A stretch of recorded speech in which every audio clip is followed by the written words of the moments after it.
Take one step outside yourself. The whole path lasts no longer than one step.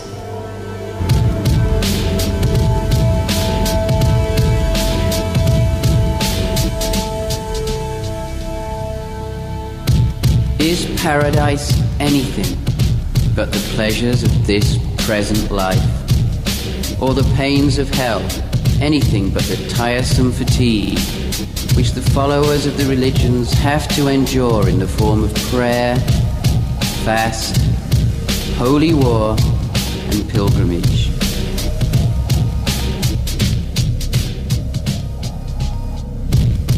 Know that I have delivered you by this letter of mine from your chains, and freed you from your bonds. Whatever is forbidden for the perverted world becomes lawful for you and for those of your degree. I address myself to you with the same words that have been addressed to Muhammad when he reached your position. Today, you are allowed to eat the good things, and the food of these who have been given the book is allowable for you.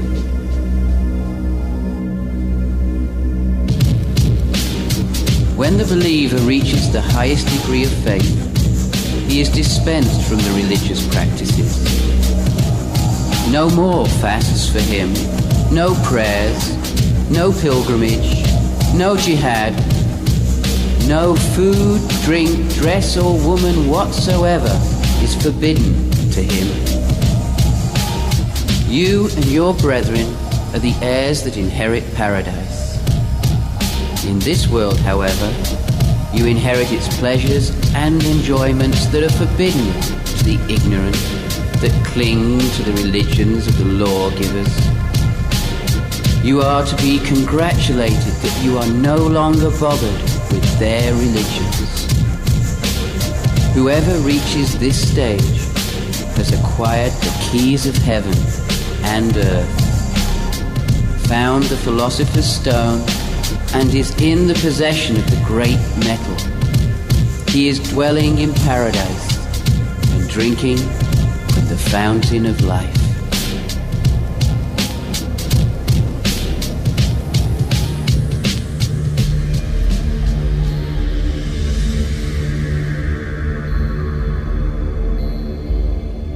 When Nizam became prime minister, he named Omar Khayyam state astronomer because he was good at mathematics. Hassan was not, but when he came to the court on the strength of their romantic bond, Nizam gave him the post of Minister of Finance. While preparing his budget, Hassan sought out the help of Omar, with whom he left overnight all the papers pertinent to his financial report, which he was to read to the Shah and the assembled court in the morning.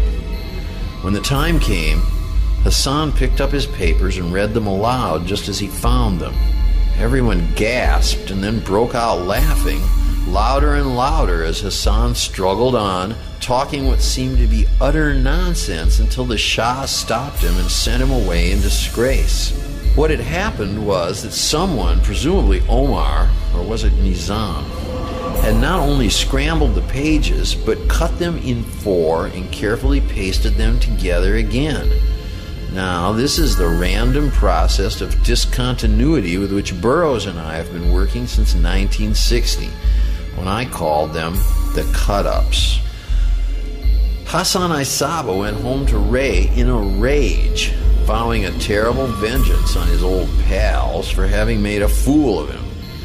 He fell ill and did not leave his home for weeks on end. Then he went walking one night in the dark and empty bazaar where he was not likely to meet anyone he knew. But as he passed the one stall still open, a lonely cobbler called out to him, offering him a glass of tea. When he sat down with this poor man, the cobbler said quietly, "Welcome. We have been waiting for you. You are that man." Hassan recognized by certain signs that the cobbler was a member of the secret brotherhood of the Ismailians, whose network reached all the way across the Near East to Egypt. where the supposed descendants of Fatima, daughter of Muhammad the Prophet, called themselves caliphs of Cairo with the pretension to rule all of Islam. When Hassan realized the possibilities inherent in such a connection, he said, "Yes, I am that man."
Atrocious street band. Ton phare atroce, je ne trébuche pas. I won't stumble. Chevalet féerique. The fairy rack hurrah for the unattainable alchemy in the marvelous body. Pour la première fois. For the first time, it all started. Cela commença sous les rires des Beneath the enfants. laughter of children, it will end with them. Finira par This poison will remain in the veins even as this music sours and pours into Même quand la chaos. fanfare tournant, nous serons rendus à l'ancienne Now inharmonie.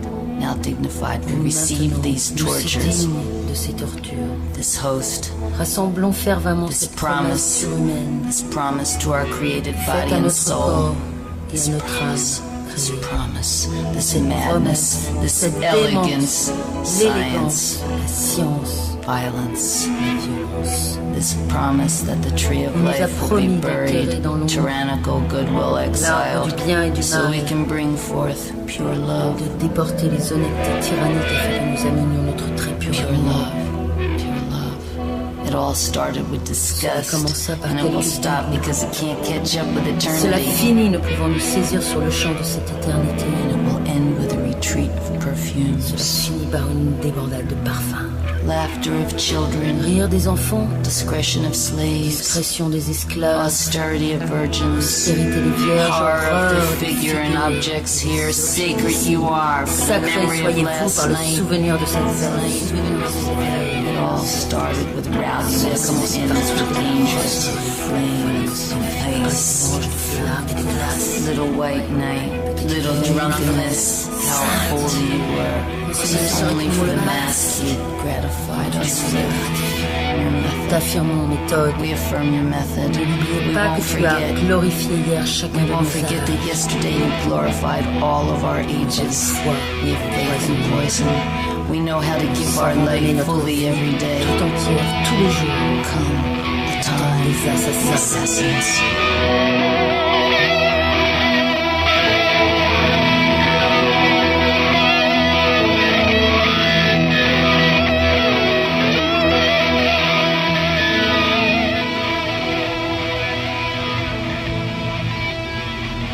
I had long wished to go there, but there were obstacles. One of them was that I could not find it on my map. The houris of paradise are the ideas which at once appear in one's essence when one feels desire. Whatever one wishes, with regard to the perception of the intelligibles, will appear in one's soul, one's essence. Thus shall one's soul be forever in bliss. For the beginning of knowledge and its ultimate aim will have become joined together. This is the achievement of the idea of an angel. The imam Jafar Sadiq replied one day to a man who asked him whether it was true that on the day of the resurrection God would be visible to all. Yes, said the Imam, he is visible even before that day. He has been visible since the day when he asked, am I not your Lord? The true believers have seen him even in this world. Dost thou not see him? And the man replied, oh my Lord, I see thee, I see. Permit that by thy authority I go and announce it to the others. But the Imam said, no, say nothing to anyone, for the people are stupid and ignorant. They will not understand. They will disavow you and hurl the anathema at you.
Means that you know this human form that guides you, which is proper to the person who bear outwardly all the features of simple human reality.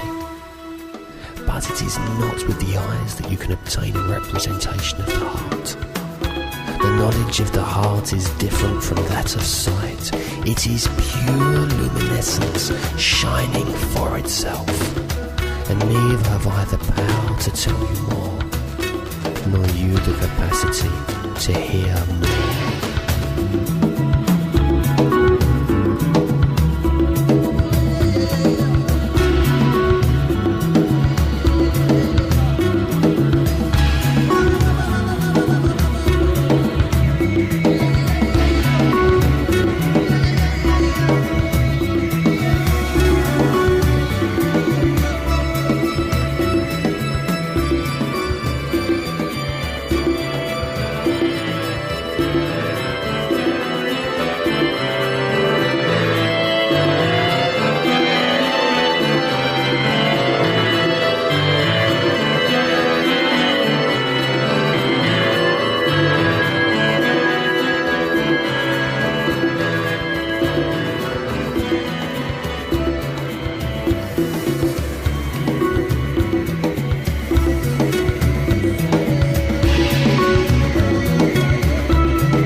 In that breeding ground of heresy in the root bar of Alamut, the home of the wicked adherents of Hassan Nisaba and the evil followers of the practice of libertinism, there remains not one stone of the foundations upon another.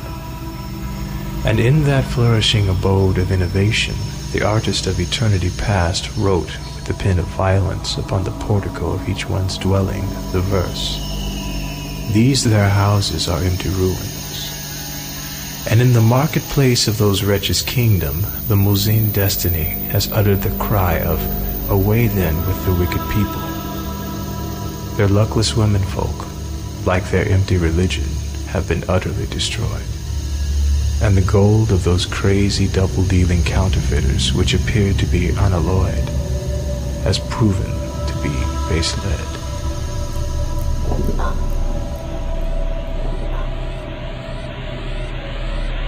He makes one faithful, another an infidel.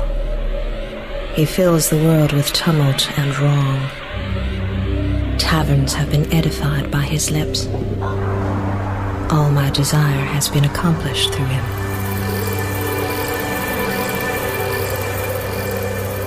I am the master of what is. The dwelling is not empty of the ancient sprouts. I am the witness, the spectator, dispenser of mercy in the beginning and the end.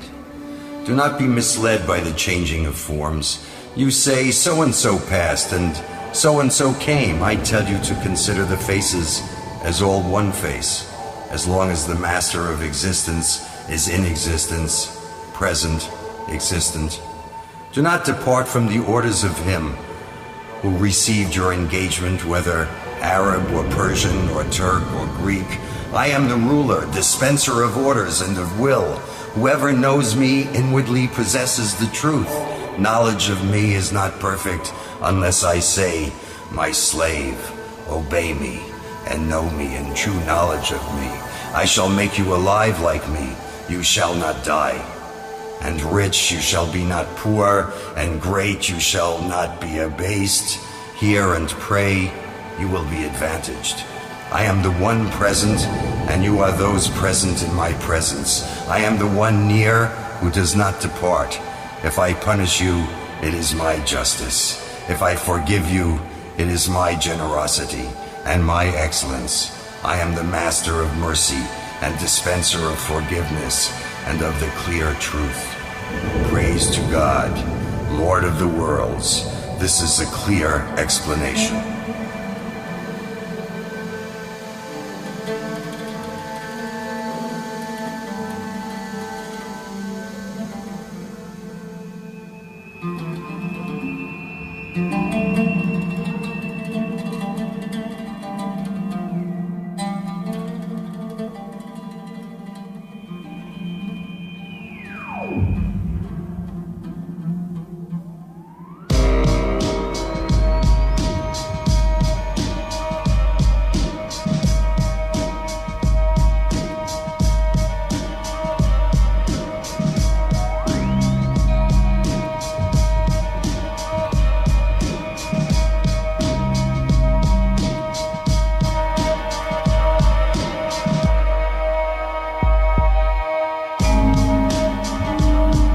Swear off wine and drink from the cup of Hadar, amber-scented, smaragdite green. Look, it is offered to you by a slender Turkish gazelle, who sways delicate as a willow bough. As he prepares it, you might compare it to the traces of fine down on a blushing cheek, since even the slightest breeze makes it move, as if in the coolness of a drunken morning, when silvery pigeons might whisper in branches, filling its vegetal soul with their mutual emotions. How many meanings it has, significances unknown to wine. So close your ears to the old censor's slander.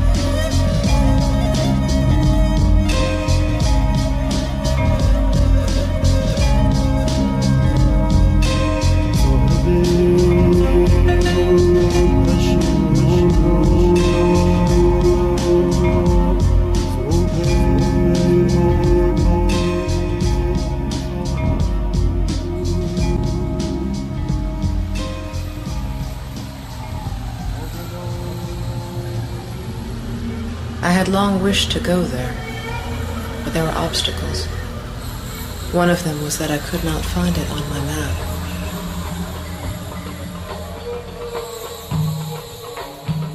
Then, one day, I reached those city gates where angels are servants, where planets and stars are slaves. A garden of roses and pines, girded round with walls of emerald and jasper trees, set in a desert of gold-embroidered silk, its springs sweet as honey, the river of paradise. A city which only virtue can aspire to reach. A city whose cypresses are like the blades of intellect. A city whose sages wear brocaded robes woven of silk. And here, before these gates, my reason spoke. Here within these walls, find what you seek and do not leave without it.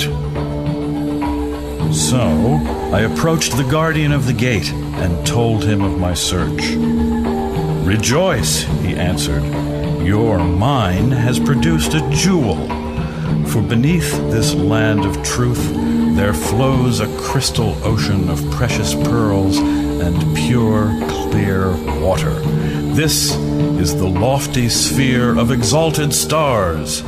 Aye, it is paradise itself, the abode of Houris. People say that paradise is a vineyard, a garden of running waters, golden trees, scented fruits, Houris, fairies, and cupbearers, castles of gold and silver, thrones ornamental and bejeweled. As Nasser Khusro says, people would not have the name of highest paradise on their tongues if there were no fried birds, pastry, quails, and puddings there. They say they will drink pure wine. Cupbearers of the Lord will give them pure wine to drink. In this way, people will have hope that they may arrive at God. Paradise is a person.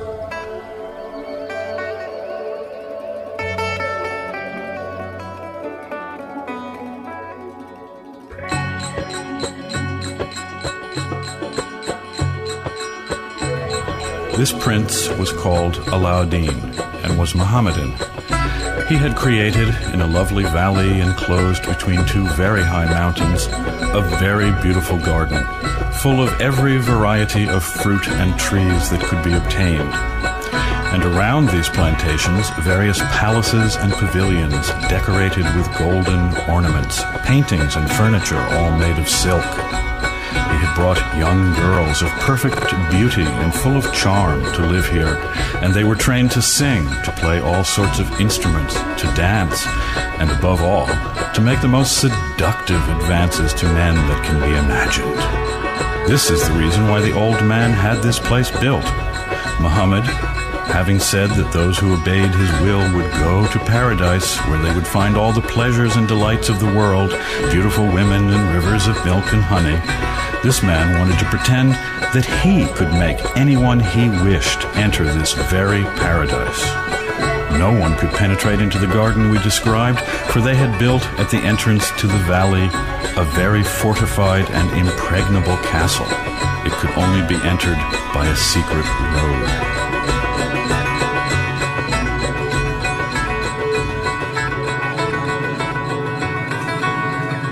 The universe, his wine cellar.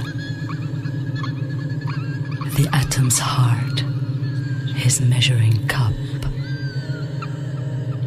Intellect is drunk. Earth, drunk. Sky, drunk.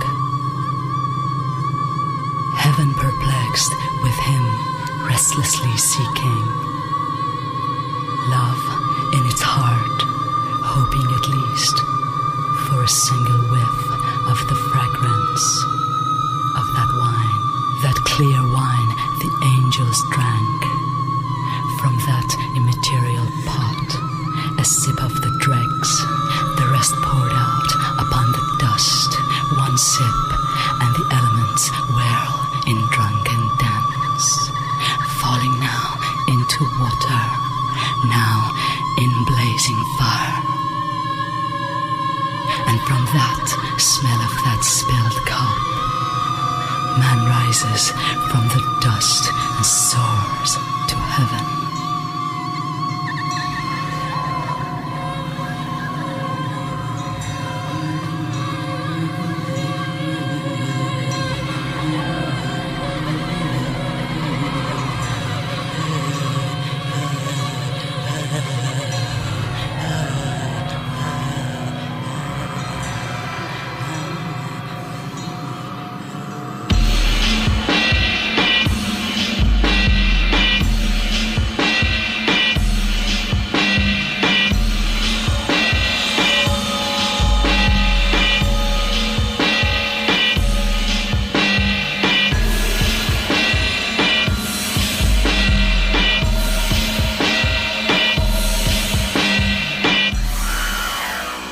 Danger is a biologic necessity for men like sleep and dreams. If you face death for that time, for the period of direct confrontation, you are immortal. For the Western middle classes, danger is a rarity and erupts only with a sudden, random shock. And yet we are all in danger at all times, since our death exists. Mektub, it is written, waiting to present the aspect of surprised recognition. Is there a technique for confronting death without immediate physical danger? Can one reach the Western lands without physical death? These are the questions that Hassan I. Saba asked.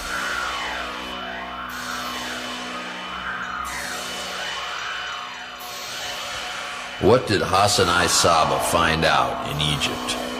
He found out that the Western lands exist and how to find them. This was the garden he showed his followers. What was Hassan I. Saba like? Who was he? For the last 40 years of his life, Hassan I. Saba occupied the mountain fortress of Alamut in what is now northern Iran. From Alamut, the old man dispatched his assassins when he decided they were ready and their missions necessary. It is said that he could reach as far as Paris.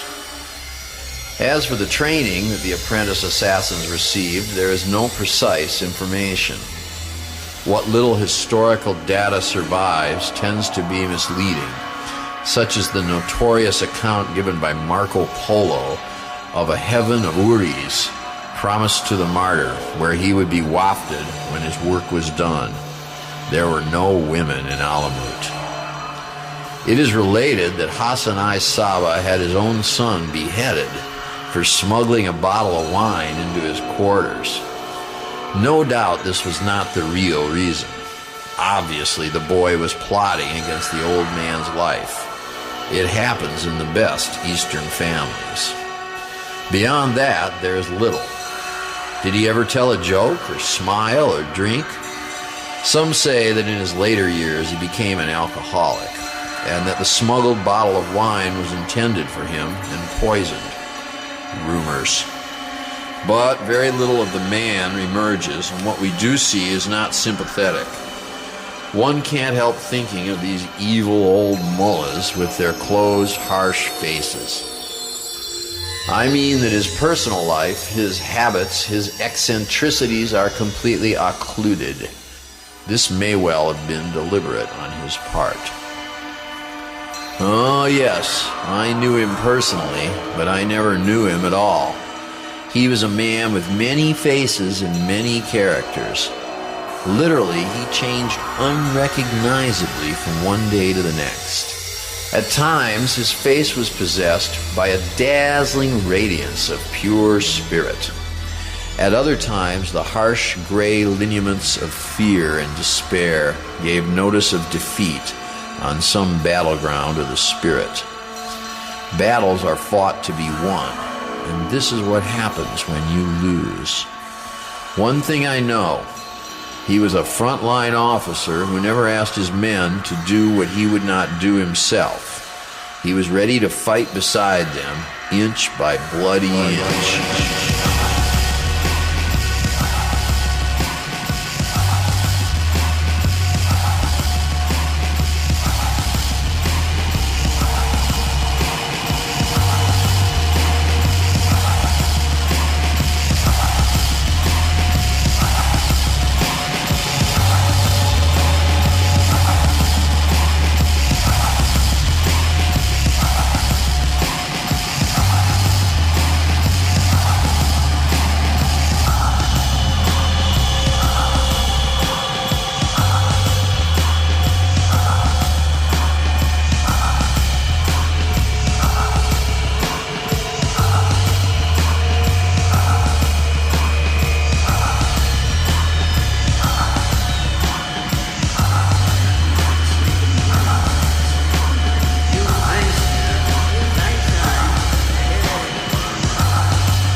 old man has by his witchcraft so bemused the men of his country that they neither worship nor believe in any god but himself.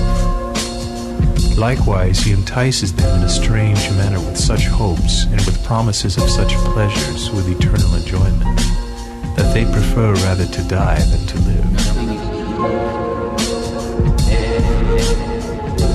Many of them even, when standing on a high wall, will jump off at his nod or command, and shattering their skulls die a miserable death. The most blessed, so he affirms, are those who shed the blood of men and in revenge for such deeds themselves suffer death. When therefore any of them have chosen to die in this way, murdering someone by craft and then themselves dying so blessedly in revenge for him, he himself hands them knives which are, so to speak, consecrated to this affair, and then intoxicates them with such a potion that they are plunged into ecstasy and oblivion, displays to them by his magic certain fantastic dreams full of pleasures and delights, or rather of trumpery, and promises them eternal possession of these things in reward for such deeds.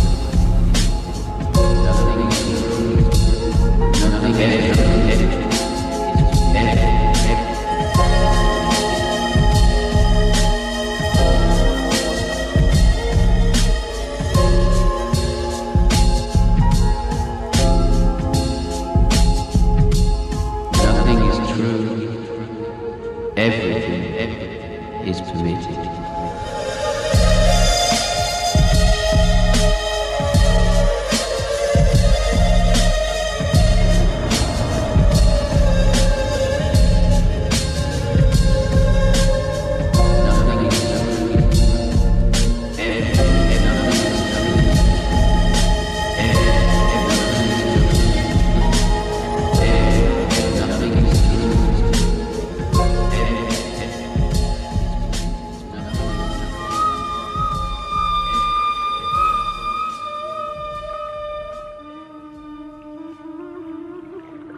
Chaos never died. Primordial, uncarved block, soul, worshipful monster, inert and spontaneous, more ultraviolet than any mythology, like the shadows before Babylon. The original, undifferentiated oneness of being still radiates serene as the black penance of assassins, random and perpetually intoxicated.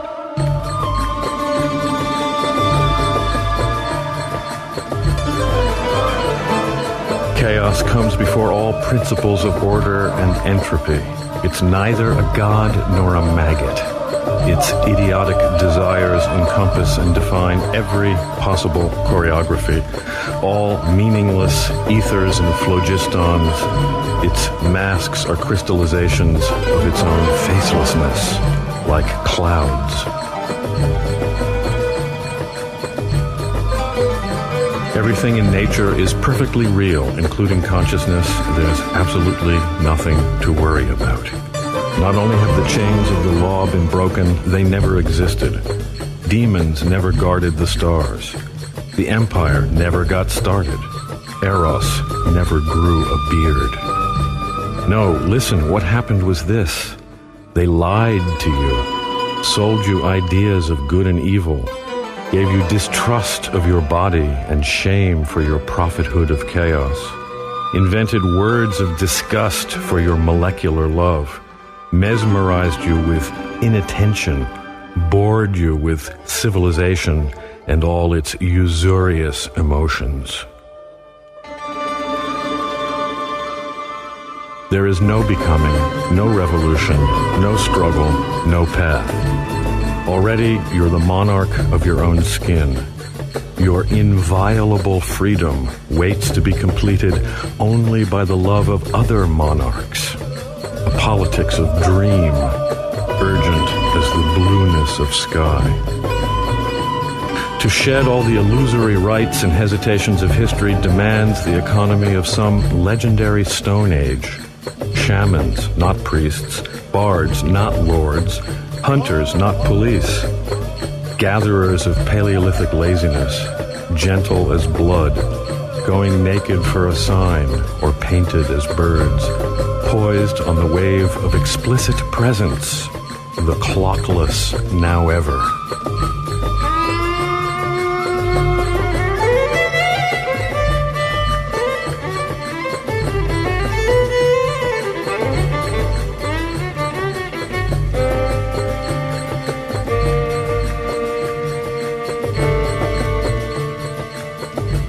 Agents of chaos cast burning glances at anything or anyone capable of bearing witness to their condition, their fever of lux et voluptas.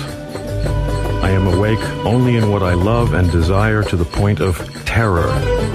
Everything else is just shrouded furniture, quotidian anesthesia, shit for brains, sub-reptilian ennui of totalitarian regimes, banal censorship, and useless pain. Avatars of chaos act as spies, saboteurs, criminals of amour fou, neither selfless nor selfish, accessible as children, mannered as barbarians, chafed with obsessions, unemployed, sensually deranged, wolf angels, mirrors for contemplation, eyes like flowers, pirates of all signs and meanings. Here we are, crawling the cracks between walls of church, state, school, and factory, all the paranoid monoliths. Cut off from the tribe by feral nostalgia, we tunnel after lost words, imaginary bombs.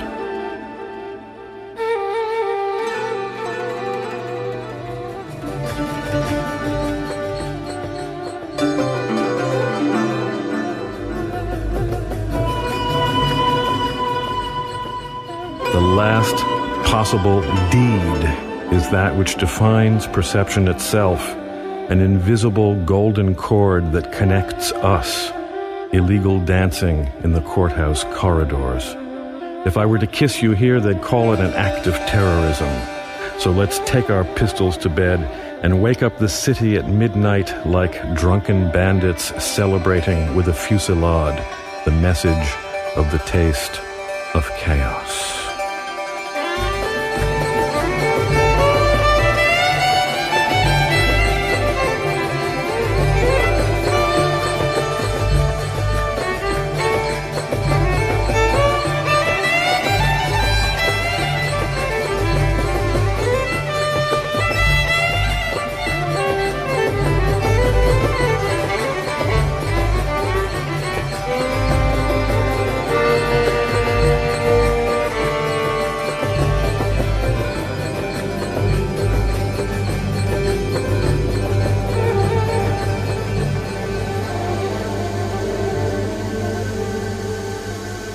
It is no more than 2 steps to the door of the friend. You are stopping with the first step.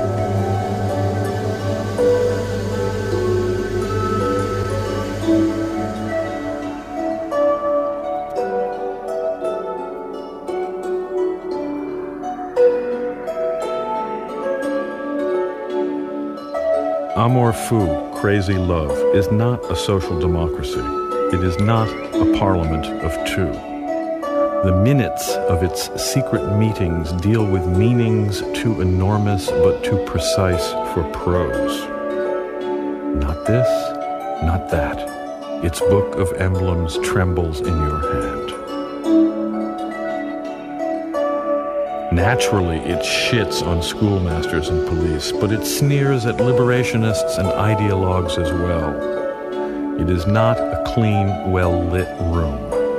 A topological charlatan laid out its corridors and abandoned parks, its ambush decor of luminous black and membranous maniacal red. Each of us owns half the map. Like 2 Renaissance potentates, we define a new culture with our anathematized mingling of bodies, merging of liquids. The imaginal seams of our city-state blur in our sweat.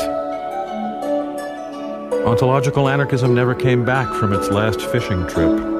So long as no one squeals to the FBI, Chaos cares nothing for the future of civilization. Amor Fou breeds only by accident. Its primary goal is ingestion of the galaxy, a conspiracy of transmutation. Its only concern for the family lies in the possibility of incest. Every human a pharaoh. Oh, most sincere of readers, my semblance, my brother-sister. And in the masturbation of a child it finds concealed like a Japanese paper flower pill the image of the crumbling of the state. Words belong to those who use them only till someone else steals them back. The surrealists disgraced themselves by selling Amor Fou to the ghost machine of abstraction. They sought in their unconsciousness only power over others, and in this they followed de Sade, who wanted freedom only for grown-up white men to eviscerate women and children. Amor Fou is saturated with its own aesthetic. It fills itself to the borders of itself with the trajectories of its own gestures. It runs on angels' clocks. It is not a fit fate for commissars and shopkeepers. Its ego evaporates in the mutability of desire. Its communal spirit withers in the selfishness of obsession. Amor Fou involves non-ordinary sexuality the way sorcery demands non-ordinary consciousness.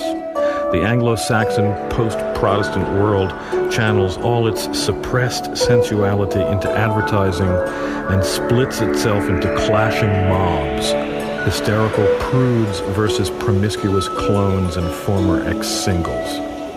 Amor Fou doesn't want to join anyone's army. It takes no part in the gender wars. It is bored by equal opportunity employment. In fact, it refuses to work for a living. It doesn't complain, doesn't explain, never votes, and never pays taxes. Amor Fou would like to see every bastard love child come to term and birthed. Amor Fou thrives on anti-entropic devices. Amor Fou loves to be molested by children. Amor Fou is better than prayer, better than sinsemilla. Amor Fou takes its own palm trees and moon wherever it goes. Amor Fou admires tropicalismo, sabotage, breakdancing, Layla and Majnun, the smells of gunpowder and sperm. Amor Fou is always illegal, whether it's disguised as a marriage or a Boy Scout troop. Always drunk, whether on the wine of its own secretions or the smoke of its own polymorphous virtues. It is not the derangement of the senses, but rather their apotheosis. Not the result of freedom, but rather its precondition. Lux et voluptas, light and pleasure.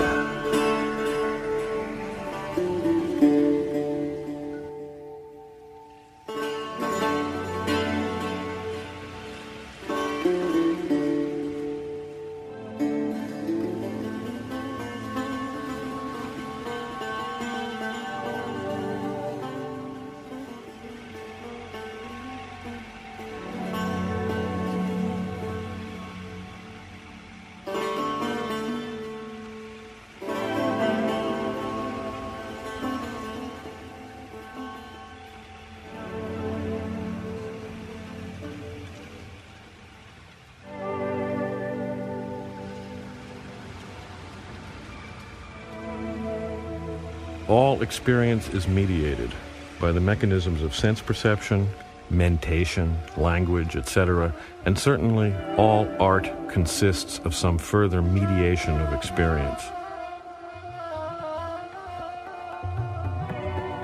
However, mediation takes place by degrees. Some experiences, like taste, smell, sexual pleasure, are less mediated than others. Reading a book, looking through a telescope, listening to a record. Some media, especially live arts such as dance, theater, music, or bardic performance, are less mediated than others, such as TV, CDs, virtual reality. Even among the media usually called media, some are more and others are less mediated, according to the intensity of imaginative participation they demand. Print and radio demand more of the imagination. Film, less. TV, even less.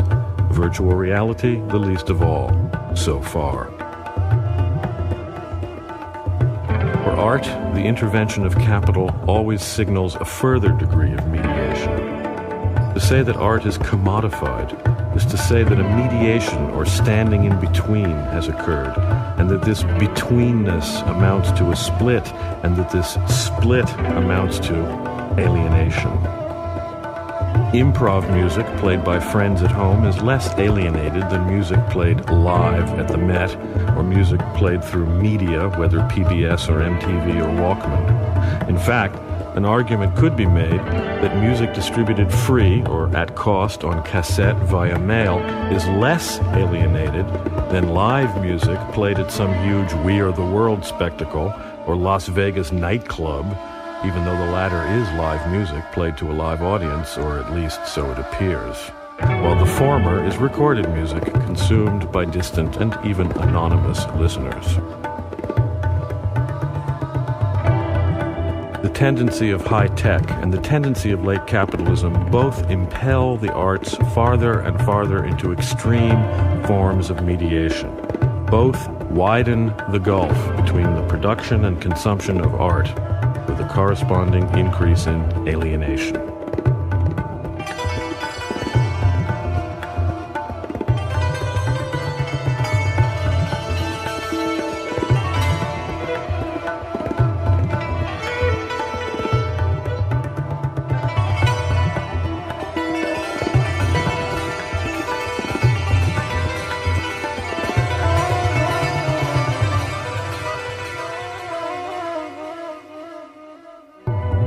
With the disappearance of a mainstream, and therefore of an avant-garde in the arts, it has been noticed that all the more advanced and intense art experiences have been recuperable almost instantly by the media, and thus are rendered into trash, like all other trash in the ghostly world of commodities.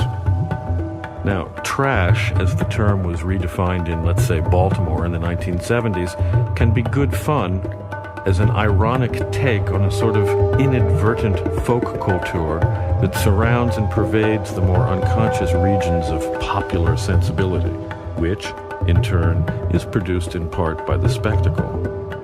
Trash was once a fresh concept with radical potential. By now, however, amidst the ruins of postmodernism, it has finally begun to stink. Ironic frivolity finally becomes disgusting. Is it possible now to be serious but not sober? Note, the new sobriety is, of course, simply the flip side of the new frivolity. Chic neo-Puritanism carries the taint of reaction in just the same way that postmodernist philosophical irony and despair lead to reaction. The purge society is the same as the binge society. After the 12 steps of trendy renunciation in the 90s, all that remains is the 13th step of the gallows. Irony may have become boring, but self-mutilation was never more than an abyss. Down with frivolity, down with sobriety. Everything delicate and beautiful, from surrealism to breakdancing, ends up as fodder for Macbeth's ads. 15 minutes later, all the magic has been sucked out, and the art itself dead as a dried locust. The media wizards, who are nothing if not postmodernists, have even begun to feed on the vitality of trash, like vultures regurgitating and reconsuming the same carrion in an obscene ecstasy of self-referentiality. Which way to the egress? Real art is play, and play is one of the most immediate of all experiences. Those who have cultivated the pleasure of play cannot be expected to give it up simply to make a political point, as in an art strike, or the suppression without the realization of art. Art will go on, in somewhat the same sense that breathing, eating, or fucking will go on. Nevertheless, we are repelled by the extreme alienation of the arts, especially in the media, in commercial publishing, in galleries, in the recording industry, etc. And we sometimes worry even about the extent to which our very involvement in such arts as writing, painting, or music implicates us in a nasty abstraction, a removal from immediate experience. We miss the directness of play, our original kick in doing art in the first place. We miss smell, taste, touch, the feel of bodies in motion.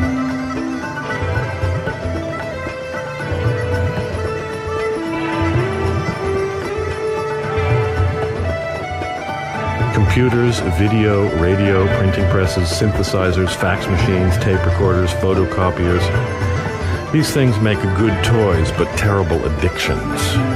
Finally, we realize we cannot reach out and touch someone who is not present in the flesh. These media may be useful to our art, but they must not possess us, nor must they stand between, mediate, or separate us from our animal, animate selves.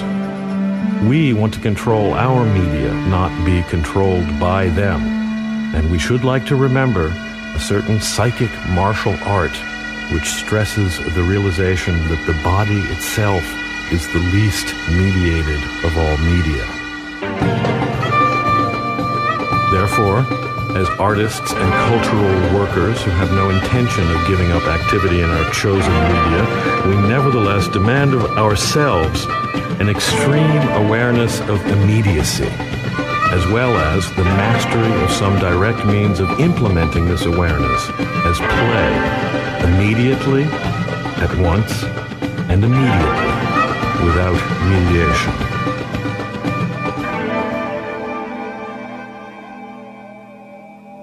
Fully realizing that any art manifesto written today can only stink of the same bitter irony it seeks to oppose, we nevertheless declare, without hesitation, without too much thought, the founding of a movement, immediatism. We feel free to do so because we intend to practice immediatism in secret in order to avoid any contamination of mediation. Publicly, we'll continue our work in publishing, radio, printing, music, whatever, but privately we will create something else, something to be shared freely but never consumed passively. Something which can be discussed openly but never understood by the agents of alienation. Something with no commercial potential, yet valuable beyond price. Something occult, yet woven completely into the fabric of our everyday lives. Immediatism is not a movement in the sense of an aesthetic program. It depends on situation, not style or content, message or school. It may take the form of any kind of creative play which can be performed by two or more people, by and for themselves, face to face and together. In this sense, it's like a game, and therefore certain rules may apply. All spectators must also be performers. All expenses are to be shared, and all products which may result from the play are also to be shared by the participants only, who may keep them or bestow them as gifts, but should not sell them. The best games will make little or no use of obvious forms of mediation, such as photography, recording, printing, but will tend toward immediate techniques involving physical presence, direct communication, and the senses. An obvious matrix for immediatism is the party.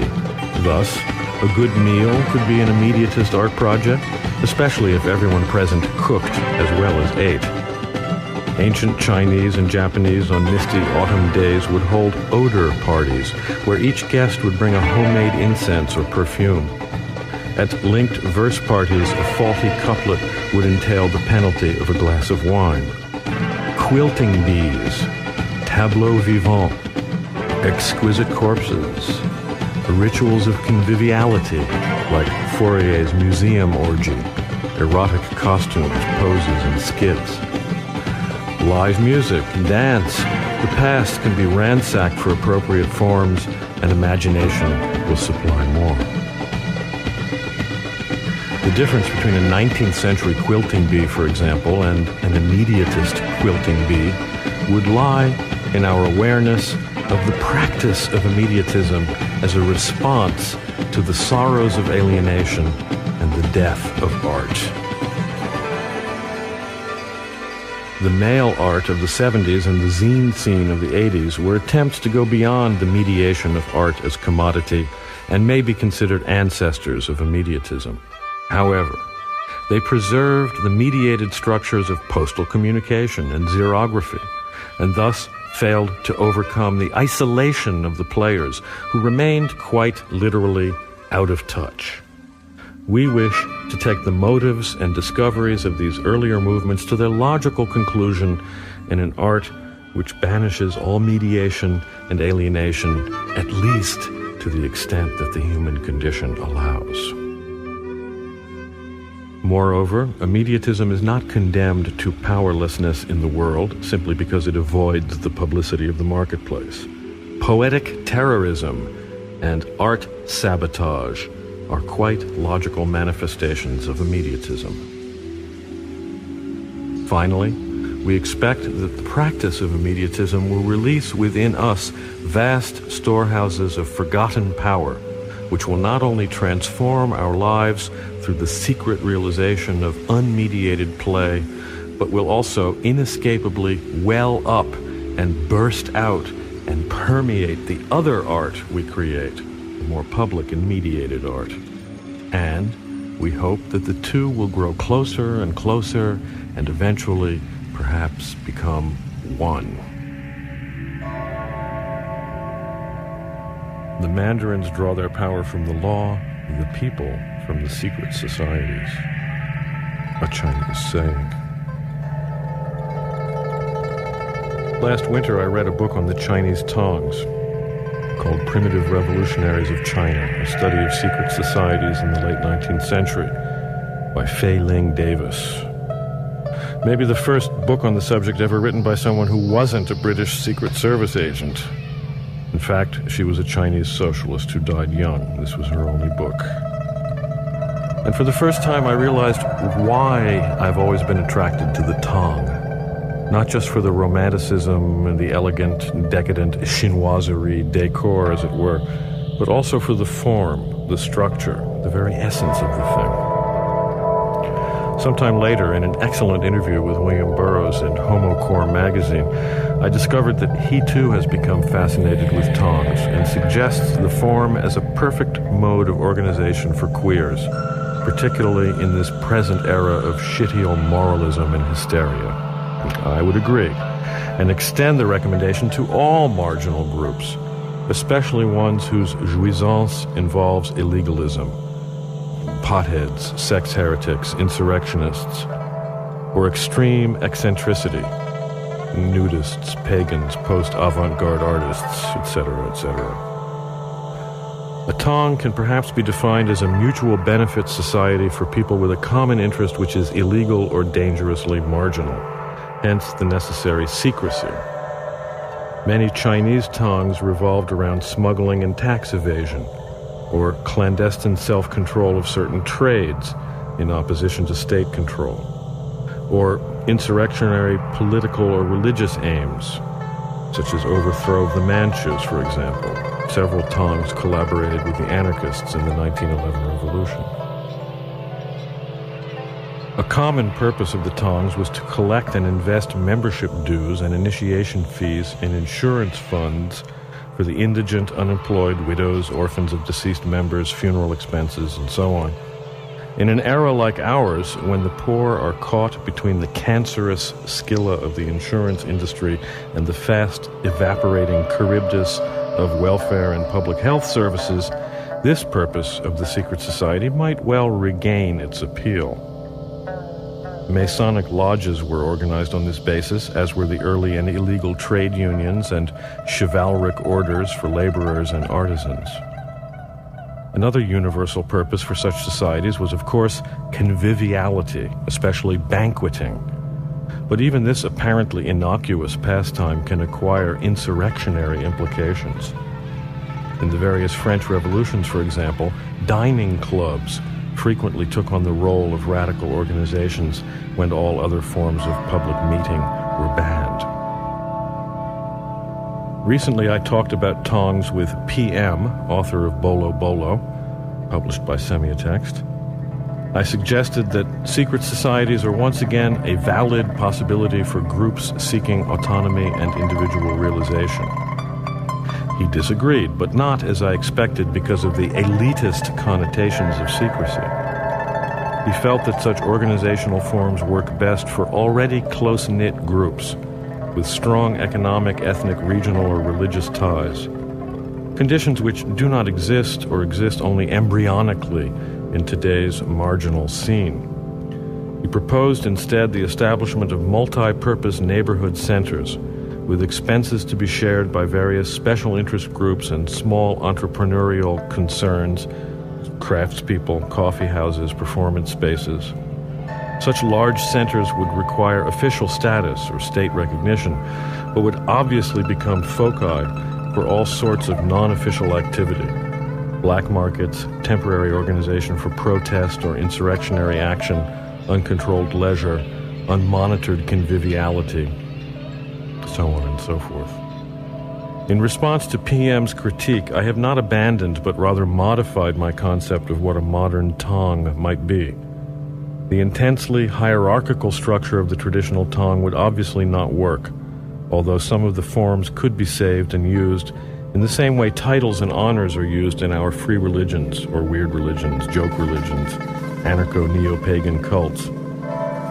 Non-hierarchic organization appeals to us, but so too does ritual, incense, the delightful bombast of occult orders, tong aesthetics, you might call it. So why shouldn't we have our cake and eat it too, especially if it's Moroccan majoun or baba au absinthe, something a bit forbidden. Among other things, the tong should be a work of art. The strict traditional rule of secrecy also needs modification. Nowadays, anything which evades the idiot gaze of publicity is already virtually secret. Most modern people seem unable to believe in the reality of something they never see on television.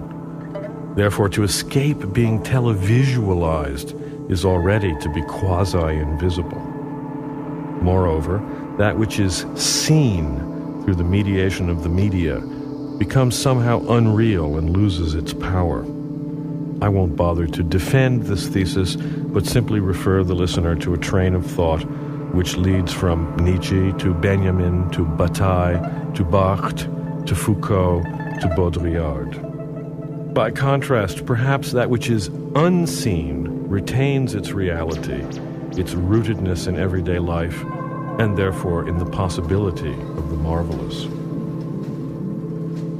So the modern tong cannot be elitist, but there's no reason it can't be choosy.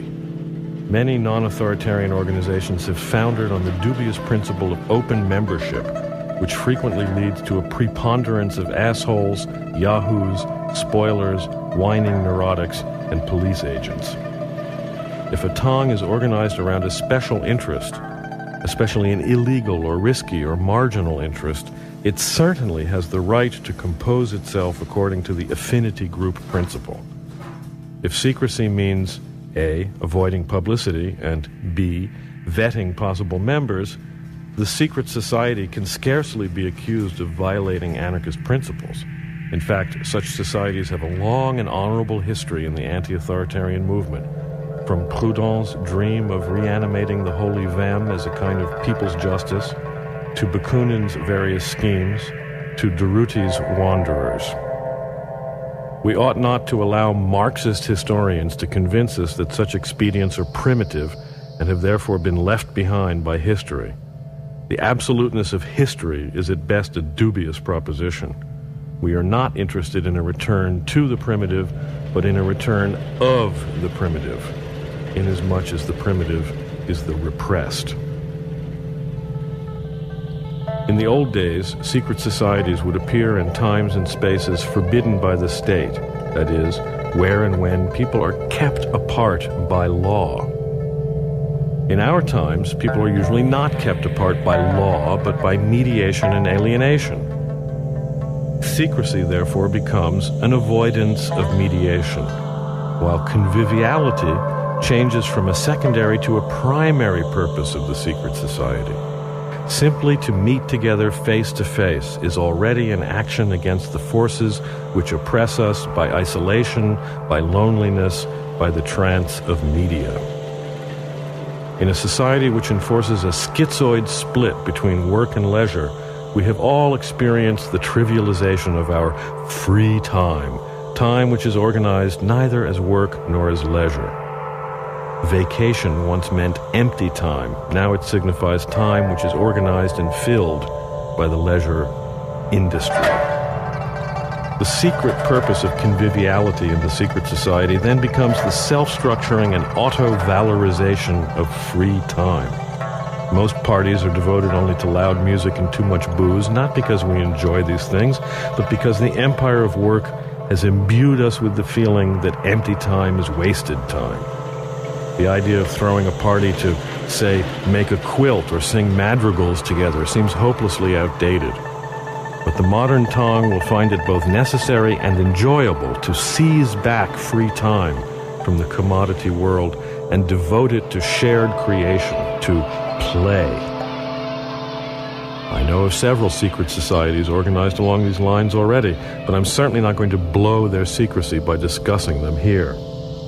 There are some people who do not need 15 seconds on the evening news to validate their existence.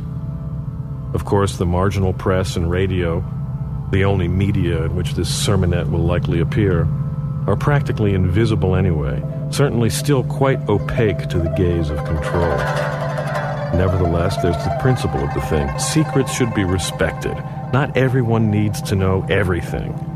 What the 20th century lacks most and needs most is tact. We wish to replace democratic epistemology with Dada epistemology. Either you're on the bus or you're not on the bus. Now, some will call this an elitist attitude, but it is not, at least not in the C. Wright Mills sense of the word, that is, a small group which exercises power over non-insiders for its own aggrandizement. Immediatism does not concern itself with power relations. It desires neither to be ruled nor to rule. The contemporary Tong, therefore, finds no pleasure in the degeneration of institutions into conspiracies. It wants power for its own purposes of mutuality.